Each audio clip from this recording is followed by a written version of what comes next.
Most people don't fail because they lack ability. They fail because they stop at the exact moment they were supposed to continue. And the dangerous part is it never feels like quitting. It feels logical. It feels justified. It feels like the smart decision you felt that moment before. When the effort starts to feel heavy, when results slow down, when nothing seems to confirm that what you're doing is working, and a thought slips in quietly. Maybe this isn't it. That single thought has stopped more progress than failure ever could. At first, it sounds reasonable. You tell yourself you're being practical. You start weighing your options, considering other paths, thinking maybe your time could be better spent elsewhere. And without realizing it, your focus begins to drift. That's how it happens for most people. Not through one dramatic decision, but through a slow shift in belief. They don't quit instantly. They just start giving less.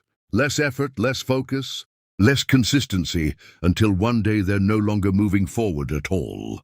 But what if that moment, the one where everything feels uncertain, is not a signal to stop, but a signal that you've reached a level most people never get past?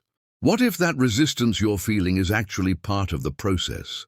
Not a sign that something is wrong? Because there's a stage in every pursuit where progress becomes invisible, where the work continues but the results don't show yet. And in that stage, your mind starts looking for proof. When it doesn't find it, it begins to create doubt. That doubt feels real. It feels like clarity, but it's not. It's simply your mind reacting to the absence of visible progress. And if you don't understand that, you'll misinterpret the moment and walk away from something that was still building. Most people never learn how to navigate that stage. They rely on motivation, on excitement, on early results. And when those disappear, they assume the path is wrong. They don't realize that every meaningful result goes through a phase where nothing seems to be happening. There are certain principles, unspoken rules that govern what happens in those moments. They determine whether you push through or pull back, whether you continue building or quietly abandon what you started. And most people never become aware of them. That's why persistence feels inconsistent for so many. It's tied to emotion. When they feel good, they move. When they feel uncertain, they stop. And that pattern keeps them locked in cycles, starting, stopping, restarting, never reaching the point where things actually compound. But there are others who move differently. They don't depend on how they feel. They understand that the moment of doubt is part of the path, not a detour from it. And because of that, they keep going when everything inside them says to stop. And here's what most people never realize. The moment you feel like stopping is often the moment right before something shifts. Not suddenly, not dramatically, but enough to change everything if you're still there to experience it. If you step away too early, you never see that shift. You never know how close you were. And over time, that pattern repeats itself in different areas of your life. Each time ending just before something meaningful could have happened. But persistence is not just about continuing blindly.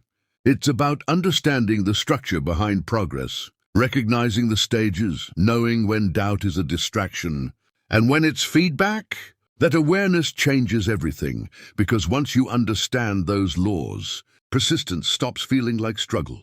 It becomes intentional, controlled, directed. You're no longer reacting to every feeling. You're moving with a clear sense of what's actually happening. So if you've ever felt like stopping, like things weren't working, like your effort was leading nowhere, there's something beneath that moment you haven't fully seen yet. Something that only reveals itself if you stay a little longer. And once you understand it, you'll realize that persistence is not about pushing endlessly. It's about knowing exactly when not to stop, especially when everything in you is trying to convince you that you should. There is a moment in every undertaking that determines its outcome long before the result appears. It is not found at the beginning where enthusiasm is strong, nor at the end where success becomes visible. It lies in the middle, quiet, uncertain, and often misunderstood. It is the point where effort continues, yet evidence seems absent. And it is here that most men turn back. This turning back rarely appears as failure. It does not arrive with clear declaration. It comes quietly disguised as reason. A man does not say, "I will abandon this." He says, "Perhaps this is not the right course." He does not feel that he has stopped. He feels that he has decided wisely, and in that belief he withdraws, not realizing that he has left at the very point where persistence was required most. This is the danger. For the moment that demands continuation does not feel like opportunity. It feels like doubt. It feels like uncertainty. It feels as though effort is no longer producing result. And because it feels this way, it convinces the man that stopping is justified. Yet this moment is not what it appears to be. It is not the end of progress. It is the stage before progress becomes visible. All meaningful achievement passes through this condition. There is always a period where effort is applied without confirmation, where work is done yet no outward sign appears, where the man must continue not because he sees result, but because he understands that result has not yet revealed itself. The one who does not understand this becomes discouraged. He looks for evidence. He searches for proof that what he is doing is working. And when that proof does not appear, he begins to question, not the method alone, but the direction. Not the direction alone, but himself. This questioning weakens his effort. His focus begins to drift. His actions lose their intensity. And though he may still be moving, he is no longer advancing with the same force. This is how progress is lost, not in a single decision, but in a gradual reduction. The man gives less, thinks less clearly, acts less consistently until in time he is no longer moving forward at all. And yet, if he had continued a little longer, he would have seen the change. This is the truth that few accept, that the greatest resistance often appears just before advancement, that the point of uncertainty is not a signal to stop, but a test of whether the man understands the process. Thomas Edison, in his pursuit of the electric light, encountered repeated absence of result. Each attempt appeared to fail. Each effort produced no visible success. Yet he did not interpret this absence as final. He understood that he was not failing. He was progressing through a stage where results had not yet taken form. Others observing from the outside saw only repeated effort without outcome. They would have stopped. They would have concluded that the work was ineffective. Yet Edison continued, not because he saw immediate success, but because he understood that success was still being formed. This is the distinction. The man who persists sees beyond the moment. The man who stops sees only the moment. Others will observe this difference, though they may not fully understand it. They will see that the one who continues does not withdraw when results are delayed, that he maintains his effort when others reduce theirs, that he remains steady when uncertainty appears. They may call him determined, unusual, even stubborn. Yet what they are seeing is not force alone. It is understanding. He knows that progress is not always visible, that effort is not always immediately rewarded, that there is a stage where nothing appears to happen, and that this stage must be passed through. The man who does not know this becomes governed by appearance. He measures his progress only by what he can see, and when he sees nothing, he assumes nothing is happening. This assumption is costly, for it leads him to abandon what was still building. It must be understood that the absence of visible result is not evidence of absence of progress. It is simply a delay in its appearance. The seed does not appear above ground the moment it is planted. It grows unseen. It develops in silence, and only after it has formed sufficiently does it become visible. So it is with effort. So it is with persistence.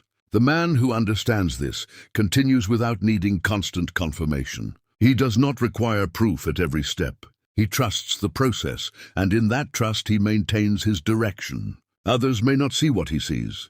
They may question his actions. They may doubt his path. Yet he proceeds not because he ignores reality, but because he understands it more deeply. This understanding gives him advantage. For while others stop at the point of uncertainty, he moves beyond it. While others withdraw, he continues, and in continuing, he reaches the stage where result appears to others. This result seems sudden, unexpected, as though it arrived without warning. Yet it did not. It was formed gradually, through effort that was not visible, through persistence that was not recognized, through continuation at the point where most men would have stopped. Thus, the difference between the one who succeeds and the one who does not is often found in this single moment, not in ability, not in opportunity, but in decision. The decision to continue when continuation does not appear justified. The decision to move forward when the mind suggests retreat. The decision to remain when everything seems uncertain. This is the point where most men turn back, and it is the point where the few move forward. Let the individual then become aware of this moment when it appears. Let him recognize it not as a signal to stop, but as a sign that he has reached a stage where persistence is required. Let him not be governed by appearance. Let him not be misled by absence of result. Let him continue, for it is in this continuation that progress is revealed. And let him affirm with firm resolve, I do not turn back at the moment of doubt. I continue beyond what I can see, and through that continuation, I reach what others never do. It must be understood that resistance is not eliminated. It is encountered. The man does not reach a stage where it disappears entirely. He reaches a stage where he no longer obeys it. This is control, not the absence of resistance, but independence from it. Many confuse this point. They believe that persistence requires feeling strong at all times, that one must be free from doubt in order to continue. Yet this is not so. The man may feel uncertain. He may experience hesitation. He may even question his direction. Yet he continues. And in continuing, he weakens the influence of resistance. Each time he acts despite it, he reduces its authority. Each time he proceeds without engaging it, he strengthens his own control. Over time, this produces a change. Resistance loses its power to alter his behavior. It may still appear, but it no longer governs. This is the stage where persistence becomes stable. The man no longer negotiates with himself. He does not revisit what has already been decided. He does not reduce his effort based on temporary thought. He continues, and in this continuation, his progress becomes uninterrupted. It is also important to distinguish between true adjustment and disguised withdrawal. There are moments when direction must be refined, when action must be improved, when method must be altered. But these changes are made from clarity, not from hesitation. The man who is guided by understanding adjusts without abandoning. The man who is guided by resistance abandons under the appearance of adjustment. This distinction must be learned, for many retreat while believing they are improving. Thus, the law of mental resistance must be clearly understood. It is not an enemy to be feared. It is a condition to be recognized. The man who sees it for what it is gains advantage. He is no longer misled by his own thoughts. He is no longer governed by temporary uncertainty. He continues while others withdraw, and in continuing he reaches what others never do. Let the individual then become aware of this force when it appears. Let him recognize that the voice which suggests retreat may not be reason but resistance. Let him proceed without delay. Let him act in accordance with his decision, not his hesitation. For in doing so, he establishes control over himself. And let him affirm with firm certainty, I recognize resistance for what it is. I do not follow it. I move forward with decision, and through that movement I maintain my course. And understand this, there will come a moment again, a moment where the weight returns, where progress feels distant, where the mind begins to question everything you've built. And in that moment, nothing external will guide you. No validation, no reassurance, no visible proof. Only a decision, a quiet one, but a decisive one, to stop or to continue. Most will stop there, not because they are incapable, but because they misread the moment. But you won't, because now you see it clearly. You recognize the pattern. You understand the resistance. You know that this is not the end of progress. It is the test of it. So when that moment arrives, and it will, you don't hesitate. You don't negotiate. You don't turn back. You continue, not because it feels right, but because you've decided, and that decision, made in silence, made without certainty, made without proof, is the one that separates you from who you were. And moves you closer to what you're becoming. So remember this, you don't stop at doubt, you move through it. And in doing so, you reach what most never will,